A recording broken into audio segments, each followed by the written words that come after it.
Olá! Hoje a gente vai mergulhar numa homilia lá de 1981 para desvendar uma história bíblica bem conhecida, a do cego de Jericó.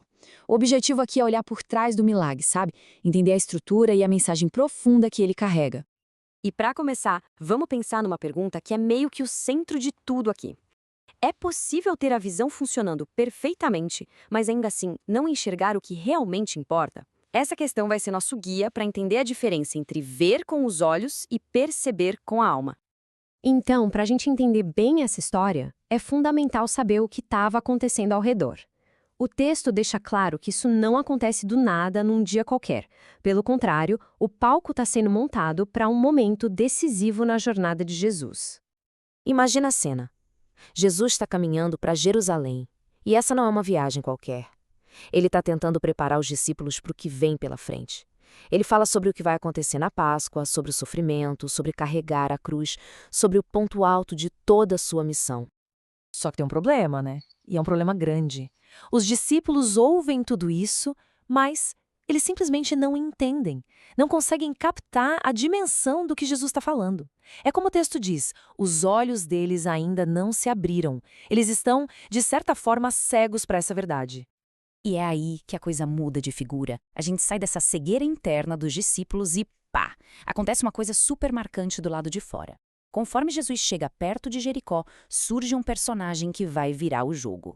Pensa só, tem um homem cego ali na beira da estrada. Ele fica sabendo que Jesus está passando e, na mesma hora, começa a gritar, sem nenhuma vergonha. É um grito de desespero, mas também um grito cheio de fé. E o mais interessante é a reação das pessoas, né? A multidão tenta calar o cara, talvez por incômodo, talvez por achar que ele não era digno, mas a pressão só faz ele gritar ainda mais alto. Que fé, que persistência. E no meio daquela confusão toda, Jesus para. Ele ouve aquele clamor, ignora todo o resto e foca totalmente naquele homem. A pergunta que ele faz é direta, é pessoal. O que você quer que eu faça por você? É um reconhecimento da dignidade daquele homem. A resposta do cego é de uma simplicidade que chega a arrepiar. Ele não pede ouro, não pede comida, não pede nada material. Ele só quer uma coisa, o essencial para ele: Senhor, que eu veja. É um pedido que vai muito além da visão física. E aí vem o momento do milagre. Com uma única palavra, Jesus devolve a visão dele. E olha que interessante, Jesus faz questão de dizer que foi a fé daquele homem que o salvou. E qual a primeira atitude dele assim que enxerga? Começa a seguir Jesus, cheio de gratidão. Ok, então o homem foi curado. Fim da história? Não, de jeito nenhum. A reflexão aqui mostra que esse milagre é muito mais do que parece. Ele funciona como um grande sinal, uma lição prática, principalmente para os discípulos que estavam ali, assistindo a tudo. E aqui está a grande sacada dessa análise. A gente tem dois tipos de cegueira acontecendo ao mesmo tempo. De um lado, o homem fisicamente cego, que sabe que precisa de ajuda, que grita por socorro. E do outro, os discípulos, que estão espiritualmente cegos e nem se dão conta disso. A cura de um é um recado direto para o outro.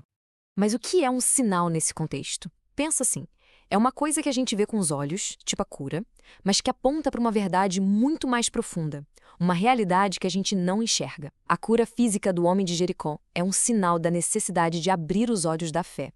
E é agora que essa história de quase 2000 anos atrás vira um espelho para a nossa vida hoje. A análise não fica só no passado, ela traz tudo isso para o nosso dia a dia, para a nossa realidade. Como o próprio texto diz, isso também tem muito significado para nós. Ou seja, aquela dificuldade dos discípulos de entender o que Jesus falava, de muitas formas, é a nossa dificuldade também. E como a gente vê isso na prática? Bom, a gente também é chamada a carregar nossas cruzes, né? E muitas vezes é difícil ver Deus no meio da correria, dos problemas. A gente sente que precisa de uma luz, de uma força a mais. E a homilia aponta a Eucaristia como um caminho para isso. Beleza, já entendemos a história, a simbologia. E agora? O que a gente faz com isso?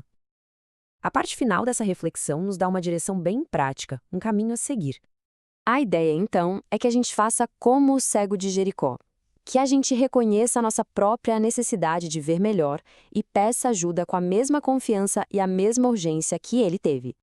E o clamor dele vira o nosso clamor. É uma oração simples, mas que diz tudo. Um pedido de ajuda, de misericórdia e, no fundo, um pedido por essa visão da fé, essa clareza que a gente tanto busca. E essa análise toda nos deixa com uma pergunta para levar para a vida, né? Diante de tudo isso, que visão cada um de nós pede ao Senhor? Na nossa vida hoje, o que a gente realmente precisa enxergar com mais clareza?